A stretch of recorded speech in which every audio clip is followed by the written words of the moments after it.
What's up, everybody? How you doing? Welcome back to the Punk Rock Review Podcast. I got a special guest today. This is John, sings with Empire Down, a band that I discovered just a little while ago, about a year ago. And they just did a split 12-inch, which I, for some reason, based on the art, thought it was a split 7-inch until it got released. And I realized it's 5 songs from each band. Way better value that way. So what's up, man? How you doing? Good, man.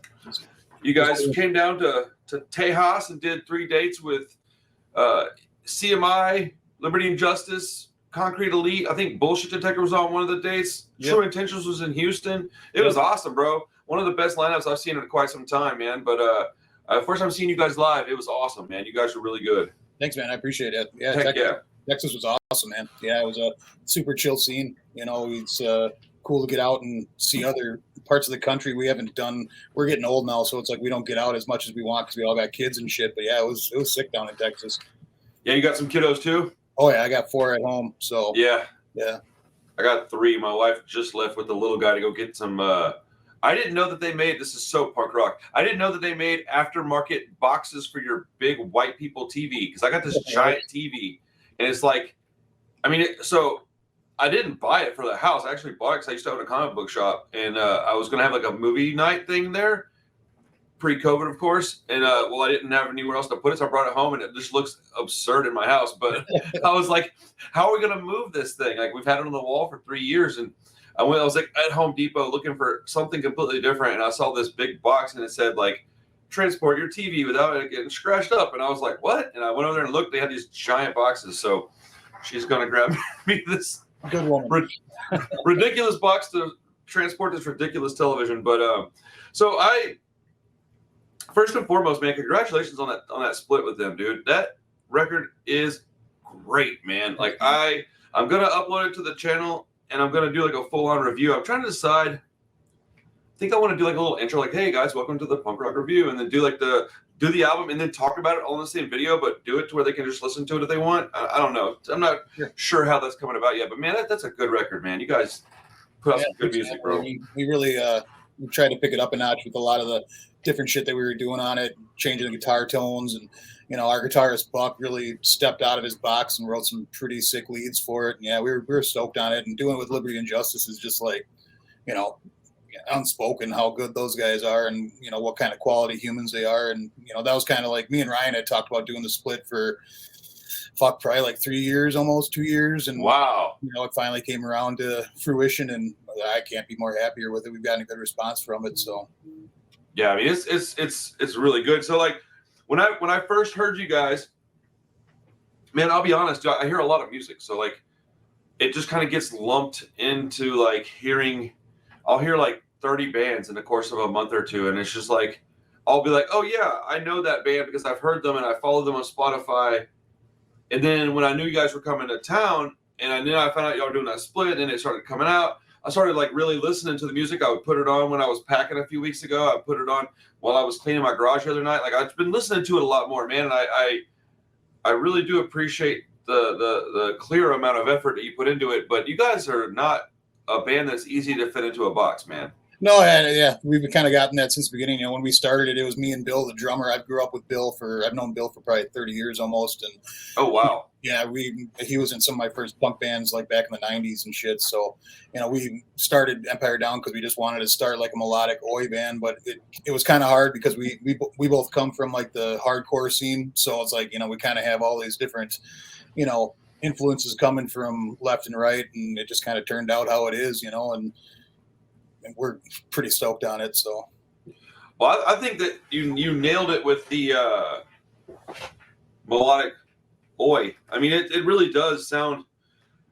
I was listening to it, I don't know, maybe a week or so ago, right around the time that that show was down here on Friday, and I was listening to it, and I was trying to figure out how to describe it to somebody, because I was listening to it. I have a little record store, for sure, and I was listening to it in my shop, and I was like, man, like, I just kept hearing things that go, oh, it's like kind of like this. And I'm like, oh, it's kind of like this. And what I landed on was it sounds kind of like the Unseen if they were an oi band. Right. We've gotten that comparison quite a bit, which I'll take. Really? Yeah. I mean, I would be pretty stoked if I got that comparison. So, oh man, that's awesome, dude. So what what got you started into punk rock? I mean, we're about the same age. I was born in '82. Yeah. And I think we're about the same age. So what got you going into punk rock? I just never fit in, man. You know, I had a dad that tried to get me into sports, and you know, I just didn't want to do it. And you know, I ended up getting into skateboarding, and you know, skateboarding led to punk rock. And you know, once I got into like junior high, I met some other kids, and we started skateboarding. That's when I met Bill, the dude that plays drums in Empire Down, and you know, we heard Circle Jerks and they Exploited, and it was all downhill from there, man. Right. That's exactly what it was. I'm sorry. I have really bad ADHD. Sitting still is really a problem for me. Yeah, dude. Like, I think skateboarding is an entry point for a lot of people. Oh yeah. I had similar things going on. I was skating around the time I heard Rancid the first time. Like Rancid was it's still my favorite band, but that was the one that really, I didn't know what I was even getting into. I went to travel to Dallas to see Metallica play at Lollapalooza in '96. And back then, you know, bands you didn't have like 40 bands on a set. If you had a fest, you had like 10. Right. And so everybody got to play a full set. Well, I happened to get to catch the original Ramones lineup. I think it was everybody. I can't, it was '96.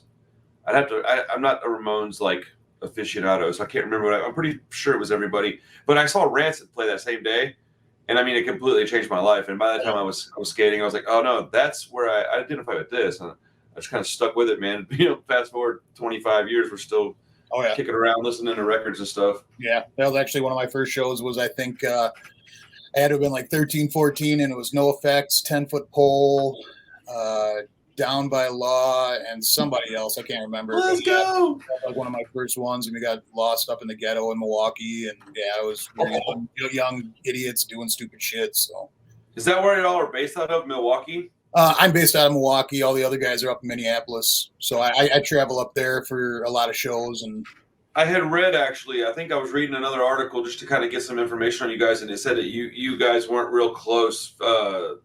You know. Yeah, there's like 5 hours in between us. So. Yeah, that's a long time, man. That's a lot of driving. Oh, yeah. But I mean, when you get something that's worth the effort, it's worth the effort. It is what it is, man. But yeah, these dudes that are in this band, like I've been in a lot of bands, and dudes that are in this band with me right now are some of my best friends. You know, they're just that's amazing. In quality human beings, salt of the earth type dudes. So that's awesome. I found a copy of a master CD from an old band I was in, and Ryan was my bass player that recorded on that. He did some vocals with me, and like I was telling him, I was like, hey, I'm gonna put that out. He's like, that's so dope, because I have a small label that I put out tapes and stuff on. Is that that he just got released? Do what? Is that the one that Ryan just got released, or what one is that? No, the Trash Mags, dude. I want to put out some of their stuff so bad. I just want to work with my homies, but I don't really care if I make any money on it or not. Right. But no, that just came out of nowhere, bro. I was like, this is awesome. It's like it's sick, Murder City Devils almost, but like faster. Like, right. Yeah, dude. And there's a guy named Pete Sosa. Actually, Halston was the original guitar player for Liberty Justice. Yeah. He was my guitar player in the band I'm talking about. Ryan was on bass. I was on vocals, and then this dude Pete Sosa was playing drums. And Pete's played with like everybody, dude. Like Street Dogs and shit, right? Yeah, you know who Pete is? Yeah, bro. That's my just follow him on social media and shit. So. Dude, shout out to Pete Sosa for being like legitimately my favorite drummer, dude. That guy is so good, bro. Yeah. But yeah, that was our little group of people. And then I messed that all up because I had a penchant for drug abuse. Like I was just like, well, I could go to practice or I could get messed up, and that's what I ended up doing. But yeah. I mean, we all make wonderful choices in our life from time to time. Oh yeah. So how long have you guys have been around for at least a few years? Yeah, about 6 years ago. 6 years. Have y'all done like full tours around the whole country? Or are you? No. No, we the only big things we've really done. You know, we played a lot of Midwest shows: Chicago, Milwaukee, Minneapolis. We got to play Punk Rock Bowling Club Date probably about 4 years ago with Lions Law and H2O. And wow, that would have been fun. Yeah, that was pretty sick. That was a good time. But yeah, it's just good.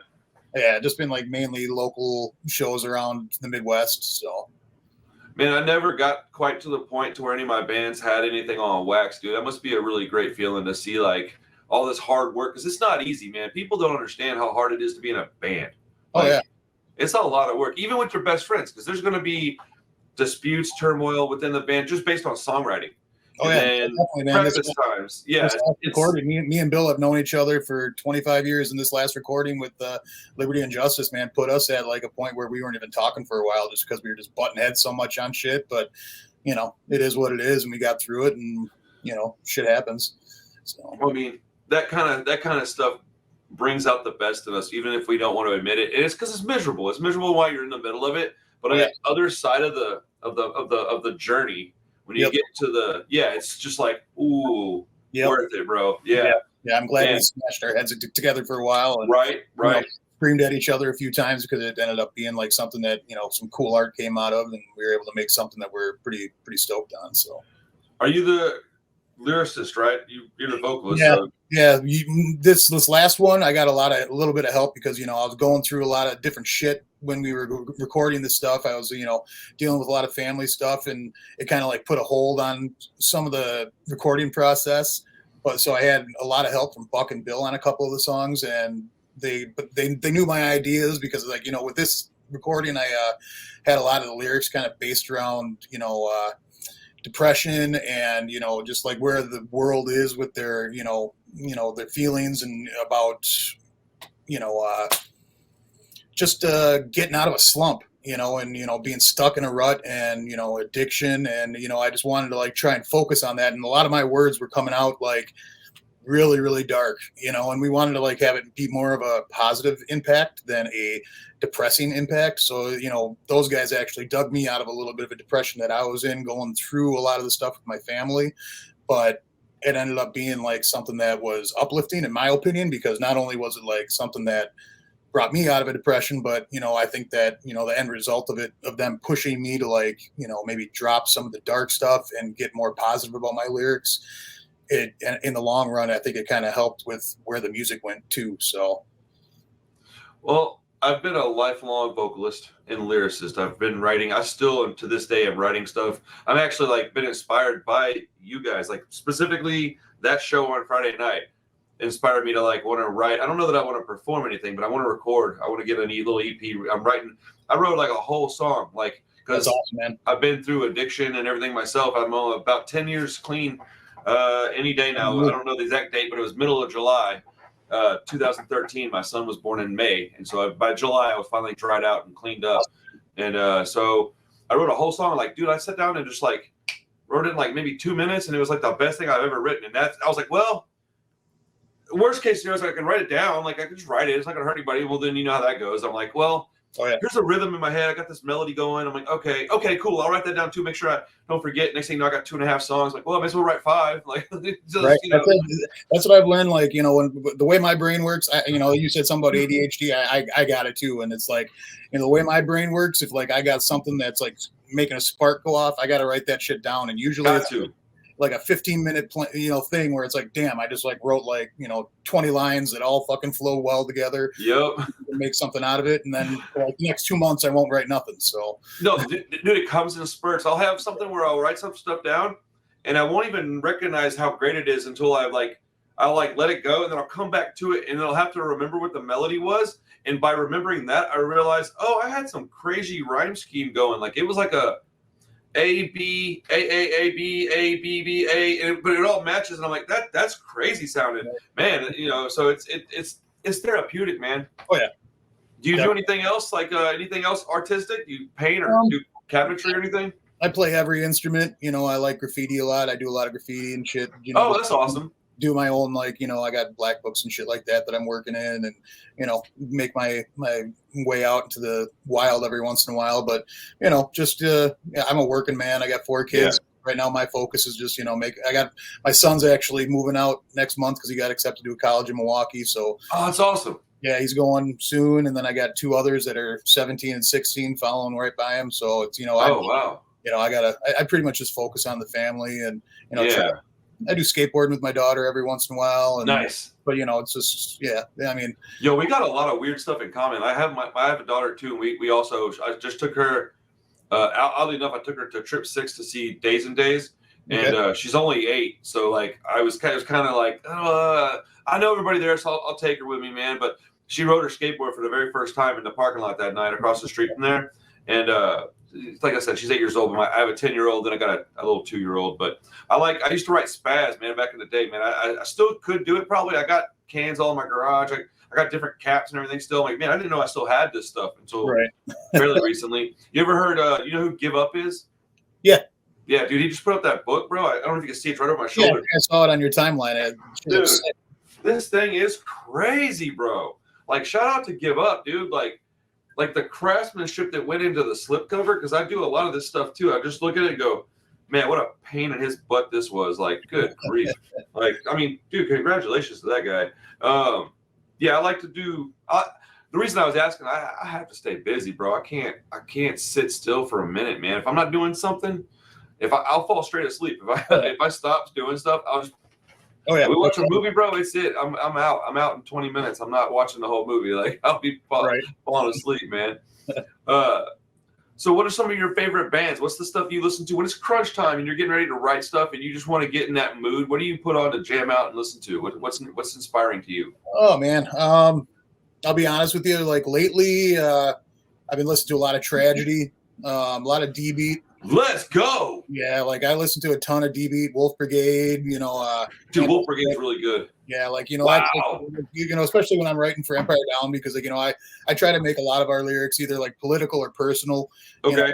To me, like hardcore and punk rock, the way I came up into it was like it was always supposed to be a social movement. It was supposed to be something that was making people like progress a little bit. So I almost kind of feel like if I'm not saying something that is making somebody feel influenced or making somebody feel like they want to make a change or do something more, I'm not doing what I should be doing. And I know that like Tragedy to me, they're dark and all that, but their music to me is just like perfect. I don't know. They're Tragedy, dude. I hadn't thought of Wolf Brigade in so long. I had to write it down so I didn't forget, bro. Wolf Brigade's awesome. Yeah. You like From Ashes Rise? Oh yeah, that's like one of my all-time favorites, man. I saw them a bunch of times back in the 2000s. Dude, that guy's like vocals are so good, bro. Like they're like the perfect tone. Like I'm more of a higher pitched guy most of the time. Like that's why I tend to lean into street punk stuff. I guess I get older, I like a little bit more mid-rangey and lower vocals, I guess, because as I'm changing it, I can see that I'm changing it in my taste. But like all the stuff when I was younger is like that. The dude from Ashes Rise is actually who did all the mixing on the split with Liberty and Justice. Whoa, I didn't know that. That's awesome. Yeah, he did a killer job. Huh. That just blew my mind kind of. That's awesome. Yeah, I screen print too, and I make all my own merch for my YouTube channels and stuff. That's actually how I got back into that stuff. When you're young, you screen print stuff because you don't know what other choice. But I got back into it to make my own merch, and just to kind of practice, I started making patches. I got a bunch of Tragedy patches From Ashes Rise. I got a bunch of like Doom, Discharge. I got a bunch of these old street punk and D-beat bands. But I'll be honest, man, I wasn't expecting you to say Tragedy. That's awesome. I love that band. That's one band that I always go back to. But I mean, lately, I probably listen to more like 80s new wave and like, a lot of like, I listen to High Viz a lot of like Brit pop. I listen to everything. I go from fucking Oasis to, country music to like, last week I was listening to nothing but like, Bamboo. I don't know if you've heard Bamboo. He's like a rapper from LA, real political. Okay. I listen to hip hop all the time, So my ADHD makes me go in all kinds of different directions, 100%. I think that's the case with a lot of musicians, and I don't know a single punk rock musician that's like deep into it that doesn't listen to like a very wide array of stuff. I mean, I the exact same thing you were saying. I listen to like 80s new wave stuff. I just started getting into jazz like a year ago or so. I love Lady Gaga. I like what's her name? Adele. I jam the crap out of that music. So she can sing. She'll pull tears right out of your face, man. You're like, I thought I was having a good day. Oh, Adele's just singing about these people. Right. But like, and then, I love country. I'm down in Texas, dude. I love country music. Well, I like what I would consider real. I'm not going to be a gatekeeper on it, whatever you want to call country. No, you can be a gatekeeper. That new country ain't country. It's just pop bullshit. Bro, I can't stand it, man. It's like, dude, when you got like an 808 and a country song, I just don't get it, bro. Like, and look, Maybe I'm not supposed to. It's cool. Like, Yeah. but I'm not going to listen to it. Want to get it. You know, Yeah, I don't even want to get it, bro. we took my daughter up to Summerfest in Milwaukee, which is like a big music festival last Friday, and there was some, I think like Morgan Wallen or some big country singer was playing up there the same night at a different stage. And man, it was like the biggest group of posers I've ever seen in cowboy boots in my life. Like, dude, you should see it when a rodeo comes to town in Houston, man. It's wild because I've been going to the rodeo since I was a little kid, and I've never once worn like a country outfit. I just wore a t-shirt, jeans, and usually Vans because that's just what I've always worn, right? And when I got a little older, I realized that's exactly what it was. A bunch of people would go and buy these outfits for the rodeo, which I understand with, like, if you actually are about that life and you want to just look nice, and you can tell too. You can tell which ones are which, because the ones that are like actual redneck types that wear that stuff, they're like crazy wearing it, man. But then you see the dudes that all they got is like them creased jeans, creased shirts, and brand new cowboy boots, and they're not trying to step on anything. They're like, oh crap, watch out for this. Right. Like, oh, you're really not about that, because them one dudes that are real cowboys, they don't care. They'll step in horse shit all day. No. Man, rodeo was fun back in the day, though.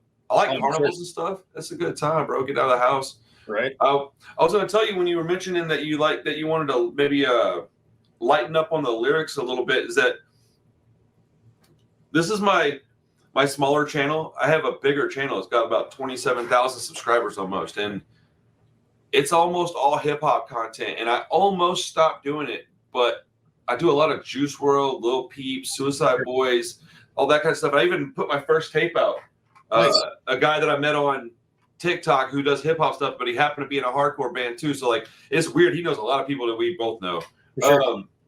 But the dark music, man, it's therapeutic, dude. It helps. Like, people that hear it and they make these snap judgments and they go, yeah, but it sounds dark. Like, how many times are you strung out and then so you're listening? Well, I don't know if you ever had that problem or not, but like, you're strung out, so you're listening to music about that because it helps you cope with it. Or if you're just freshly broken up with or breaking up with somebody, so you listen to music about that because it helps you cope with it. So man, I think dark lyrics are important. Oh yeah, we lost a lot of friends when we were younger to suicide. You know, I've had a lot of friends with addiction and shit, you know, like, and, you know, I get into like, you know, crazy black metal and all kinds of shit, you know, and I think like black metal is probably one of the most like antisocial musics that there is, but for some reason, the more depressing that shit gets, the more it makes me feel motivated. So, you know,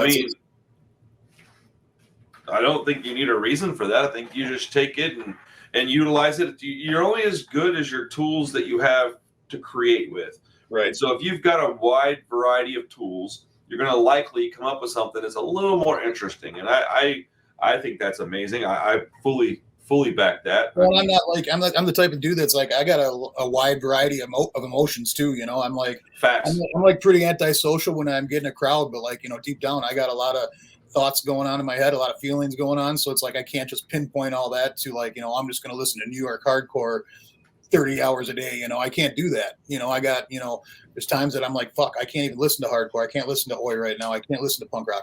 I got to turn on something like smooth and just chill. And I need some fucking acoustic guitars in my life or else I'll go crazy. I've had days like that, my friend. Cause I don't know what your, you know, your pastor name, but I lost my dad when I was 16, man. And like, I definitely needed Rancid back then because I was still real young and that was my favorite band. But like, I distinctly remember listening to a lot of music that I don't really know why I was listening to it. It just felt like I needed it. Oh, yeah. A lot of it was like R&B stuff, dude. I was listening to a lot of my sister's CDs and stuff, man. And like, sometimes that's how I got into like Depeche Mode. You know, I didn't, you know, my sister saw Depeche Mode like 10 times when we were teenagers, and I never really gave them a chance. But like in my 20s, Depeche Mode and, you know, like My Life with the Thrill Kill Cult and shit like that. That was like stuff that like, you know, I got into when I couldn't do the punk rock thing, I'd turn on, you know, that kind of shit, and it would just like keep me chill. Well, just look at how many different subgenres of punk rock there is. They even have a new thing called folk punk. I say new; it's been around a while at this point, but like it's like the more recent iteration of punk. But I mean, punk rock itself has synth punk, folk punk, and it's just like punk rock kids that are making this other kind of music. Like Johnny Notebook, that dude makes all kinds of Devo inspired music, Right. But it's definitely punk, man. It's all Oh, yeah. DIY. It's like the lyrics are all very punk. Probably one of the most interesting genres in punk rock right now is like that whole post-punk like area, because like everybody's kind of going in different directions, bringing in different influences, bringing in like different beats. Just like I love post-punk. That's like my deal right now, is just like trying to like focus in on these bands that are just really hitting that craft and like making it sound new and fresh. And What are a couple of bands? I don't know that I've ever heard something called post-punk that I liked. So what kind of bands are you talking about? oh man, that you might think they could think of? I'm huge on like the Death Bells right now is sick. Death Bells? Death Bells, Soft Kill. God, there's so many I could fucking list right now. Molkat Dama, they're like I think they're like Russian. They're like pretty sick. Just all kinds of synth kind of behind all. Dude, I'll check those out. That's why I was asking, because I don't even know the definition of post-punk sometimes, because it's kind of a right. So like, because when you said post-punk, I was thinking like, oh, like Idols maybe, because that band to me. Yeah, I love Idols, man. That fucking rips. Like people want to fucking dog on that band, but I don't give a shit. I think they're fucking great. Oh, dude, that guy. I don't know, bro. He seems like a genuine punk rocker to me, man. Yeah. Like, well, their lyrics are like fucking dealing with like the politics we're dealing with right now, and it's like I want to listen to music that's either going to make me feel something or make me act on something. That's how CMI made me feel when I first heard them. I mean, bro, I heard that record in it. Like, I literally have a whole thing I'm starting on Monday. Since I'm moving tomorrow, Monday I'll be in my new house. There's a bike trail around my new place, and I haven't had access to that in a long time. And I have a single speed road bike. Nice. So I already have like it's literally because of Adam's music that he wrote that I'm like, dude, I got to get up off my butt, man. I need to start exercising more. Yeah, man, that guy's lyrics will put you in the mood to do something, and it'll also make you want to make sure you're not that fence walking coward, man. You're like, ooh, I gotta stand up for what I believe in, man. This dude will smack me up if he hears I'm being a punk. But yeah, man, music of all kinds, it soothes the soul, man. This is why I love this channel so much. That's why I kept both channels. I can kind of do whatever I want. I can talk to any musician that I want. It's awesome. My label can put out for anything. I don't have I'm not going to front and act like I wouldn't prefer to put out punk rock taste, but I'll put out music for anybody that's got what I hear and go, oh, that's worth a crap. I'll put out music for anybody. I don't care, man. I've done it. This isn't my first rodeo. I've done this before. So it's, we need it, man. My mom is weird, bro. She's like, she won't even listen to music, dude. Yeah, like I've said this for years that like if you, I don't understand people that don't have like those like 5 bands that like are go-to bands. Like people that don't listen to music, I just don't understand them. Like it's the only thing that's kept me fucking sane. The only thing, and since I was like about 12 years old, that made me stay fucking straight and narrow and made me stay focused or made me stay somewhat normal. It's the only thing that centers me. Right.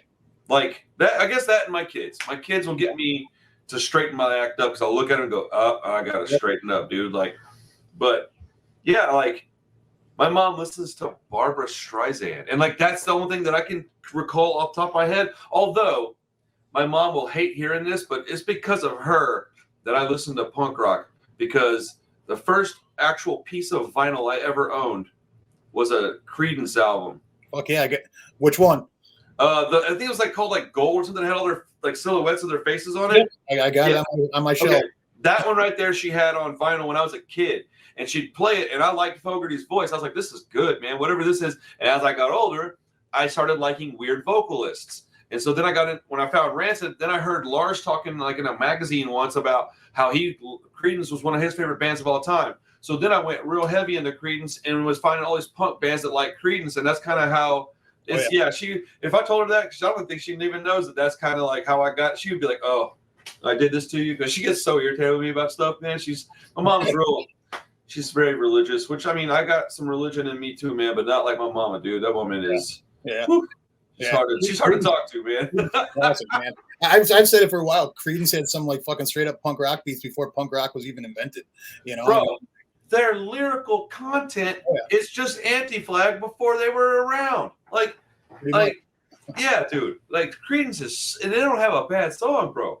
Like there's some bands out there. Like my top non-punk rock bands would be like Creedence, the Gaslight Anthem, AC/DC, Like those are ones that you can play almost any track from any of those bands, and it's going to be like at least worth listening to. Yeah, that's kind of how I feel about Thin Lizzy, because Thin Lizzy, I feel like Thin Lizzy's really good too. Yeah, any album on shuffle, and it's gold.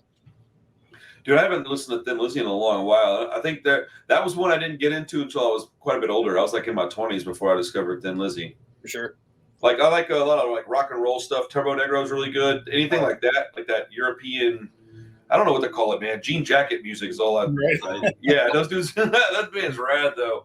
I got this. Have you ever heard of this band? What's it called? I think it's called the Jolts. Yeah, it is called the Jolts. You ever heard of these guys? No. Dude, they're on Spotify and such. If you like that Thin Lizzy type stuff, bro, check this band out. You might dig it, man. For sure. I don't do a lot of tapes. I got a small little collection, but I got cool ones, man. You listen to any reggae or anything? Oh, yeah. I listen to a lot of old Rocksteady shit. Yes, dude. I got a big-ass microphone Rocksteady tattooed on my arm when I was like 18. I knew that was going to be in my whole life. I was like, this is going to be it for me. But you like old ska stuff, like 70s, 80s stuff? Some of it. I like Joy Landis, Pioneers, stuff, that trying to think of Upsetters, I okay. Like Chicago Toots and the Maytals, obviously. Dude, yes, sir. All that classic, sound and shit that kind of like, I get into funk a lot too, like from the 70s. So it's like, let's go. When they started mashing all that funk sound and the bass guitars, that shit just. Dude, sometimes I can't tell if I'm listening to funk or reggae, bro. I'll be honest. I like a lot of old, like, what do you call it? Like blaxploitation soundtracks. Oh, yeah. James Brown did a lot of it. Al Green did a lot of it. Like that kind of stuff. Curtis Mayfield type shit. Curtis Mayfield, like the funkadelic stuff, I like a lot. Yeah, it's interesting when people, because I personally closely relate. Excuse me, I can't talk. Closely relate those two types of music, like the funk and the reggae goes really close together. Well, reggae to me is just as punk rock. So like, I get a lot of people. I'll wear like a Prince T-shirt, and they're like, "You like Prince?" I'm like, "Bro, who doesn't like Prince, man? What are you talking about, bro?" Like, right. I personally would prefer Prince over most music. Like, what are we talking about? Right. Hell yeah, man. That's awesome. It all kind of stems from the same place, Radio was coming from the ghetto, punk rock was coming from kids that didn't fucking have a place. Hip hop was coming from, New York back in this, 70s when like they didn't have anything, they had music, Hip hop is cousins to punk rock, man. I love real, and I'm getting kind of old, so like drill stuff doesn't appeal to me that much because it just seems so. I just can't imagine, bro. I feel for that community of people that has to deal with that kind of lifestyle, but like it's just not. I don't get it, man. Yeah. But I was listening to this video today. This dude, like, I like to listen to. Man, I guess I'm gonna risk sounding weird here, but like I listen to like black creators on YouTube because they come from a completely different perspective. And so there's a couple of guys that I follow just because it's like. And I'll be honest, man. I oftentimes disagree with a bunch of stuff that they say, but this dude was talking about that band Death. And another band called, oh, bro, I'm so irritated right now. Why don't I remember it? Anyway, another band that was similar to Death. They were, good grief, dude, from the mid-'70s, before 77. And he was talking about because they wrote songs that were, like, pretty punk rock sounding, that they were the first punk bands and that they don't get the credit they deserve. And I was thinking about it, and I was like, well, do I doubt that they wrote these songs? No, I don't doubt it because I have proof of it. It's there. But like, I believe they should have gotten credit. They should have gotten more chances. But the fact of the matter is that they didn't. Right. So like, they weren't the inspiration to these other bands. And so like, just because you wrote a song in '76 and then you're going, yeah, but we created punk rock. No, dude, it popped off in '77 because, and I'm not saying it's right or wrong or that it shouldn't have happened a different way, but yeah, it's a weird conversation, man. Like I kind of want to do like a deep dive on that and kind of get some. It's kind of the same thing that happened with Elvis. I think Elvis sucks. I hate Elvis, but he stole everything from old blues players, and yeah, it is what it is. It sucks that these guys didn't get the credit they deserve 100%. But rock and roll is rock and roll, and because he was saying like oh well, Death, they were this big thing and everybody was loving them, but then he also said in the same sentence that they only pressed like 500 copies of this album, so they weren't available anywhere. I thought, well, dude, if they weren't available, then how are they an inspiration to anybody? Right. Because if nobody heard them, now does that mean that they shouldn't have been signed? And they should have definitely been signed. But if you look at Bad Brains, the stuff that HR did, he probably could have gotten that band to be considerably larger than they were. And I don't know, would that have been good? I don't know. Maybe not. Maybe that's, you can't change the past. So if they were playing hardcore, if they were trying to play reggae, because I can't stand their reggae. So yeah, no, I'm not a big fan of it, dude. It's weird too, because for a long time I didn't like anything they did, because all I could think about is how much I didn't like their reggae stuff. Right. Like I really don't like it. I don't even really like Bad Brains that much, to be quite honest. Like I mean, that first, the Roar cassette, I love. It's fucking, it's pretty much perfect hardcore for the time. It's one of those bands. And I'm not like a gatekeeper, an elitist or anything. Like I like what I like. Like there's plenty of fucking like old hardcore bands that I think suck. So dude, there's a lot of them, man. There's a lot of bands like that I just hear and go, yeah, but I don't really get it. Like out of all the old Oi stuff from the UK. Like Cockspire is amazing, but there's like for every Cockspire, there's like 10 different bands that suck. And I'm like, yeah, I mean, like Last Resort, they got 5 good songs that I like, but half the songs all sound the same.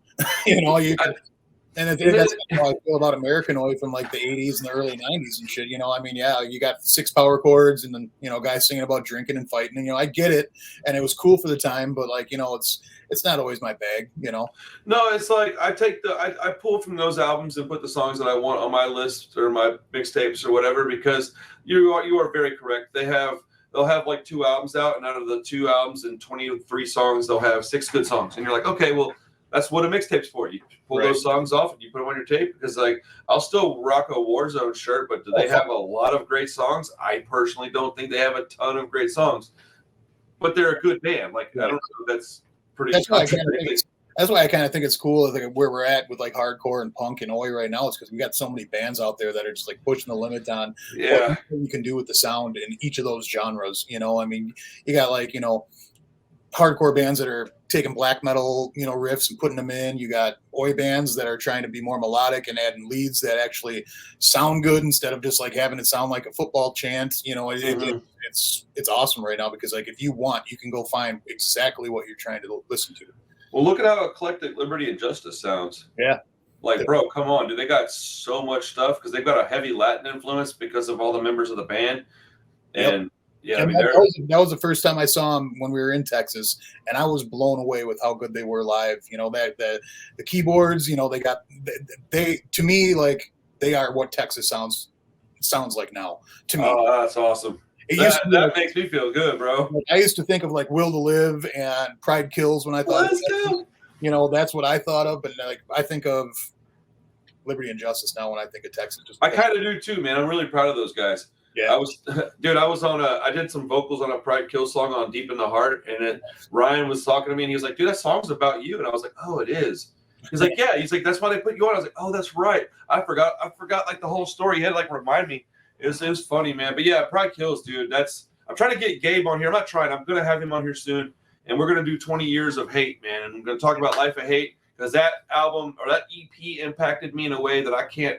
Oh, yeah. That might be the second most impactful thing that has ever been put on a disc for my life, because it would go, and Out Come the Wolves changed my life, and I was like a street punk kid until I heard Life of Hate, and then I realized, oh, there's a different side of punk rock I didn't know existed. I didn't know what hardcore was, dude. Right. And I had an agnostic front tattoo. I thought they were just a punk band. I didn't realize it was a hardcore. I didn't know Minor Threat was not punk. I thought they were a punk band. Right. I mean, technically I still feel like they are, but you know what I'm saying? Like, yep. Yeah, Pride Kills actually played Milwaukee. It had to have been right around the time Life of Hate came out, and that's when I found out about him, and I was blown away by him. And then Deep in the Heart came out, and I was like, yep, this is Texas. Yeah, bro, that cover's ridiculous. Like with the state, the 2 big old forearms with the yeah. If you listen to Think Before You Speak, there's like this part where it's like, keep that pussy shit. That's me doing that. Oh, no shit. Yeah, dude. I walked in there and one take that shit too. Nice. Oh man, that's my dog. I've known Gabe since high school though. Like I've known that guy for a long time. I knew him way longer than I've known Ryan. Nice. But like, yeah, that little EP changed me, bro. I lived with Gabe whenever he was putting that out. Like me and him and I think Paul that played drums. We all lived in the same house. We were all like waiters, and we all played in bands. And so like, bro, we destroyed that house, man. Like I feel bad for the guy that owned that house. Like I picked up Gabe, and I know it's hard to believe because we're not the same size, but I'm a fairly strong dude. And we were wrestling around. He kept making fun of me. I put him through this wall, and we just put a big old poster over it like it wasn't a big deal. I'm looking back at it like 41 going, why would we do that to somebody? Like, why would we mess this guy's house up so bad? Oh, yeah. Bro, we went and saw, I've only got to see Blood for Blood one time in my life. And Gabe brought them home, and I had to leave early. I watched them play, and then I had to work the next morning. And I had known Rob Lind for like a little bit through, I guess, just meeting him around. I don't really know how I knew him, but I did. And he came over, and it was like 2 a.m, and I was asleep on the couch, like trying to get some rest, dude. And I hear like, Randy, wake up. Randy. I'm like, what? And I look up, and it's Gabe and Rob, and they're pouring beer on me. Like, oh man. Yeah, man, Blood for Blood, bro. Like Rob Lind specifically, that dude's rad. Oh yeah. I was thinking about this is such a weird idea, but I was literally thinking about it. I'm really not surprised, but still a little surprised about the comparison to Unseen. You said you've heard that before. I guess it makes sense because I heard it immediately. Yeah. But like, I was literally thinking of, because I'm trying to keep my channel interesting, right? And I was thinking about, dude, is CMI like the new like Blood for Blood? And then I was listening to y'all, so I was like, dude, it's kind of like the new Unseen stuff. Like, if you're into this, I was thinking about making a video where it's like, hey, if you like these bands, you check these bands out. Keep it interesting, man, because I get the same feeling that I got from those bands when I listen to y'all. That's awesome. That's awesome. Yeah, it's rejuvenating, man. It's really cool to see a new wave of stuff that I get the same feeling, right? Yeah, dude, because that's a rare. That's why I was so stoked to do this shit with Liberty and Justice, because I hounded Ryan when their first demo came out. I was like, dude, send me a bunch of those. I'll make sure people up in the Midwest get them. Send me some shirts, whatever, And I thought his band was just this is what I feel like they started kind of sounding like Forced Reality at first, and I was like, yeah, this is the kind of way that I can feel. I love it, And they watching them progress over the last like 4 or 5 years and turn it into like kind of like the dynamic fucking sound that they got now. It's awesome to see like the progress happen. I was talking to somebody about it, and like, so first off, when Pressure came out, it was like right around my birthday, so I was all psyched because I was like, yeah, dude, Ryan's got a new record coming out. I'm gonna snatch it up. And I remember listening to it, and I was like, oh, that's not what I was expecting. Like, this is ridiculous. And I like played it a few times. I did a review on my other channel. Them people did not care about punk rock, bro. I was like, y'all gotta check this out, dude. But like, it sounded to me like a Hellcat record. Oh yeah, from the late '90s. And Ryan, has said that was definitely on purpose. But I genuinely feel like they have the same strengths that Rancid has. They can play a lot of different stuff, man. Yeah, I think that's kind of like how like Empire Down is too. Like Liberty and Justice, they pull from so many different genres that and they do it so well. Like we're like Rancid. Like straight up, they can play some ska song and like it's fucking killer. So can Liberty and Justice. They're that new fucking ska song that not economically viable. Yes. That sounds like it could be off a Rancid album. Dude, that song's so good. Yeah. The lyrics are sick because it's dude, Ryan has always been dude. Been one of my favorite lyricists and my favorite vocalists. I thought I had him sitting around. You ever heard of this band he was in called I Am Wolf, like way back in the day? I don't think so, bro. Once I get him on my hard drive, I'll send you some of this stuff. You're gonna lose your mind. It's so good, bro. Sure. It's kind of like DBD meets street punk. It's good, man. Because there was a point in time where down here, that's all anybody was listening to was DB stuff. Like, right. I found some Tragedy CDs that I had recently that weren't even opened yet. Like they're like old ones, like Vengeance and the one before it. Right. But yeah, man, creating music is the lifeblood, man. It keeps us alive, keeps us young. Yep. Being in and cool around it. Because like I said, I got kids. It's cool. Like my daughter and all my kids, like they kind of cherry pick from all the different stuff that I listen to. But it's like I'll go into one room and I got one kid listening to some hip hop. I go down to another room. They're listening to Murder by Death. So it's like let's go, dude. I haven't thought about that band in a long time too. Like it's cool because like it spreads. It's like a fucking virus, a good virus. That right. You can like share with people. Dude, the Murder by Death was a good call too. I had to write that one down. I haven't thought about them in a long time either. My son, my oldest, is getting into horror movies, which is like that's my other thing I like is horror movies. And then my daughter, she's like, she went and saw Days and Days. She listens to the Interrupters and Rancid, and she likes I got her listening to X-Ray Specs, and I was like super proud of myself. I was like, Oh, yeah. let's go. Yeah, my daughter, I got a 10-year-old too, and what was she doing?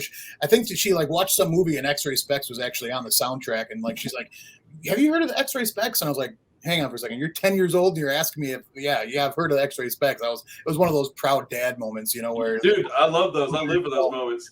Those are great, man. Hell yeah, dude.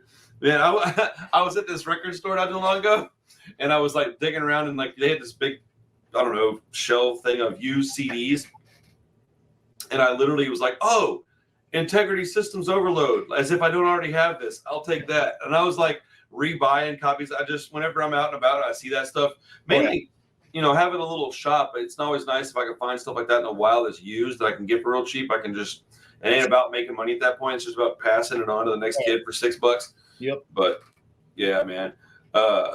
Dude. So where are you guys planning on taking Empire down? Because I genuinely think you guys have a very high ceiling, man, and I like your music enough to like really like want to dig into the lyrics and stuff. Your band's good, man. Thanks, man. Yeah, I think right now we got a show coming up in a couple weeks down in Chicago. We got September Bullshit Detectors actually coming up to us, and Let's go. 3-day run with them. Chicago. We're not playing the Chicago date, but we're playing Milwaukee, and then we're doing 2 shows with them in one day up in Minneapolis. So that'll be cool. Nice. Victory's actually reuniting for that show, so that'll be sick to see Victory because they haven't played out in probably like 3 or 4 years. So heck yeah. On top of that, we're just still writing. We're always kind of like making progress towards just like making the band go a step higher if we can. I mean, our dreams would be to like get over to Europe at some point. And we talked to some guys over there about possibly 2024 making that happen. So hopefully that sure you can. Yeah, you can make it happen, man. Have y'all toyed around with doing any ska stuff? No. Yeah, dude, dude. So I'm only asking because we were talking about Liberty and Justice a minute ago. Like when I was playing in bands, I always wanted to do it. I didn't have the courage to try it, man. I think I even like toyed around with like writing a little bit of stuff, and I was like, I can't do this, man. I don't have the guts to do it, man. It's because it's like, first off, if you're a vocalist and it's a ska song, you're gonna either mess that song up or you're gonna make it shine. And that's where I was like, all right, I'm out. I can't do it. I don't have the chops, man. Ryan's got balls of steel, dude. The guy's like, I'll do it. I don't care. Like it's kind of how my brother-in-law is. My brother-in-law lives down in New Mexico, and he produces and writes a lot of reggae down there, and he puts it out and stuff. He's got a band that he does, Eka Beka, and they got vinyl out, records out and stuff, and they're great, but it's hard to think about getting my mindset into like actually doing something like that. Yeah, it would be you think of how you're like want to do your vocals and you're like imagining like, no, I'm gonna be like, and then you're like, but then how do I like calm that down to sing? Right. Yeah. That's a tricky one, man. Yeah, dude. Yeah, man. I appreciate you talking to me for a little while, man. Yeah, man. Yeah. Dude, your band's a lot of fun. I'm gonna continue to support, dude. I just really enjoyed it, man. I just wanted to get to know you a little bit more. For sure. And form a working relationship because I plan on doing this for a long time. So anybody that helps me out by doing this is going to have a lifetime, supporter in me. So what we felt when we went down to Texas is that I've known the Concrete guys for probably going on 10 years now because my old band used to play with them, and nice. And they're like staples, dude. Those guys are like, bro, dude, that guy, that vocalist. I'm like, bro, did you have 5 Red Bulls before you got on stage? Like, I'm tired watching you, buddy. Like, chill. Like, and he's like so chill when he's not on stage. Right? He really is a nice, just calm dude. Like, yeah. And that's what I like the most about it is that, like, I got it out. Now I'm just gonna go back to being the dude that I am. There is very few things that are as therapeutic as a live show. Maybe tattooing. We both have a lot of tattoos. Tattooing is pretty therapeutic. It was when I was younger. Now that I'm like 43, like I hate it. I hate getting tattooed, man. It sucks way worse now. Like I'm like, what was I doing? Like why would I? And I want to get like my side of this side of my head done soon. I want to get the Rancid Let's Go fist on one side, and then I'm gonna get Mama Tried on the other. Nice. And I keep putting it off because I'm like, it's gonna hurt so bad, dude. Like, oh yeah, it sucks, man. Yeah, dude. Yeah, when I seen Ryan after a little while. I hadn't seen him in a few years, and then when I saw him again, he had his whole head done, and I was like, man, I gotta catch up with this. I was like, oh my goodness. Like, because back when we all met, I was the one that had all the tattoos because I got all this stuff done when I was young, man. I was a fool, bro. I worked at a tattoo shop and I was like, I don't care. I still don't care. I just wanted to have a certain specific idea how I wanted to represent myself. I'm to the point that I've been getting tattooed so long that I might start to cover up tattoos with other tattoos. So I know a lot of people that do that. Yeah, that's actually pretty common. I always thought if I hated my sleeves at some point, I would just black them janks out, not even care, bro. There's like that's what I'm doing right now. Yeah, bro. Just like keep open like one or two of these little ones that I really like a lot, and then everything else just black it out. I think it looks awesome, man. I wouldn't want to do like my neck and throat like that necessarily, but like my arms, I think it looks awesome. Yeah, I know a dude that's actually he's doing his whole from neck down to his waist all black right now, and I can't imagine. I can't imagine. Like even his fucking nipples, like fuck that shit, man. No. Oh, and that's not even like a big area, like a space. Dude, close to it is terrible. Yeah. Like, yeah, man. I remember when I got my chest tattooed. It's like, you know, it's just this big sprawling piece. It's been an outline for like 15 years. And I was like, I'm out, bro. Like I just couldn't finish it. I mean, it's all a solid outline. It's all completed. And I mean, the guy that did the outline, he doesn't even live in Houston anymore. So I'd had to travel to get him to do it. So, right. But I remember his name's Corey Rogers. He's a friend of mine for a long, long time. And I got my chest done, and he was giving me crap for getting my chest because I was squealing and moving around. It hurt. And then two things. One, I found out like that night that he didn't have his chest tattooed. I was like, bro, don't you ever come at me like that again. But then like about a month later, he was like, hey man, can you make this stencil? And I was like, yeah, this is awesome. What is this? And he's like, oh, I'm doing it on my wife. And she came in and he did this like 6.5 hour piece on her chest. Dude, she didn't move a muscle. She was just like, and I was just like, yo, what? How is this? And then he probably went to talking more shit, didn't he?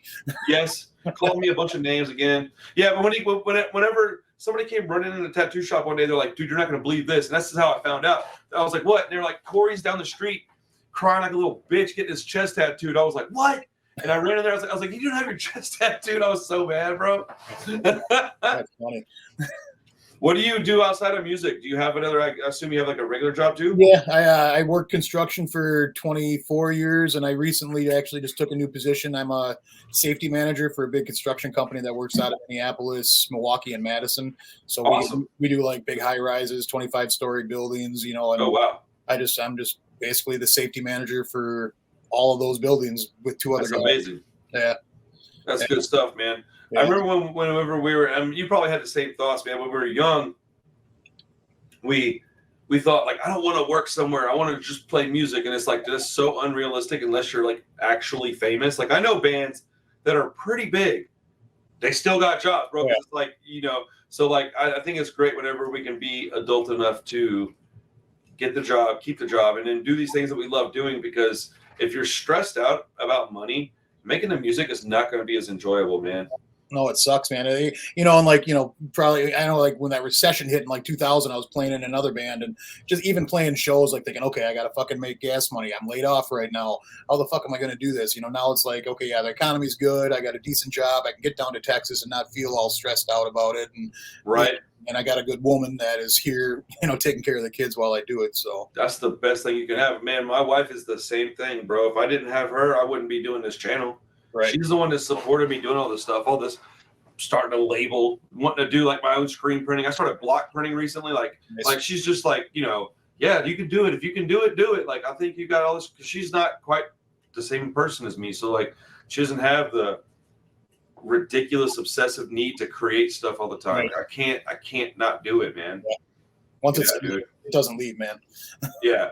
You know what I think is cool about the music scene right now is that a lot of bands have figured out that if you just are careful with your like tour dates or whatever, you don't have to do like a 6-week thing anymore. It's no longer, it's feasible to do a weekend or 4 days somewhere. And, you know, you can come to Texas, do Friday, Saturday, Sunday, hit 3 major cities.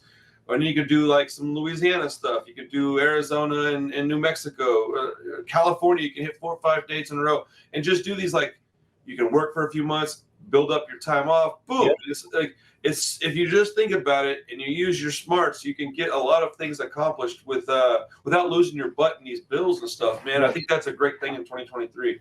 Well, it's a cool thing now too, is that like when you go to these shows, like, when we were in Texas, we printed up merch, just for Texas. And it was like that merch was gone by the second show, like That's awesome. You put your like best foot forward and say like, hey, like we're coming down to you. We want to be with you. We want to play for you.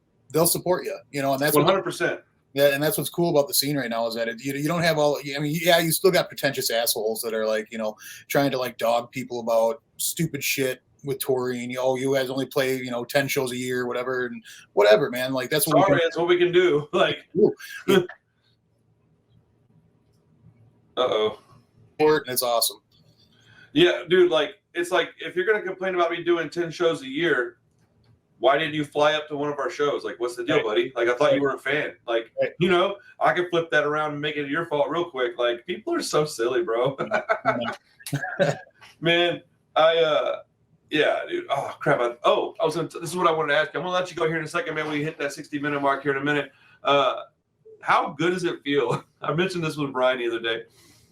To go to a show, walk up to a merch booth and go, hey, how much is this, this, and this? And they go, X dollars. And you go, okay, I'll take it. And not have to be like, let me see if I can do that and still get home. Or let me see if I can do that and still buy beer or whatever. Right. Bro, people that don't like to get older, bro, I'm like, no, dude, enjoy it. Because when you hit 40, you have like a grown-up income and a grown-up brain.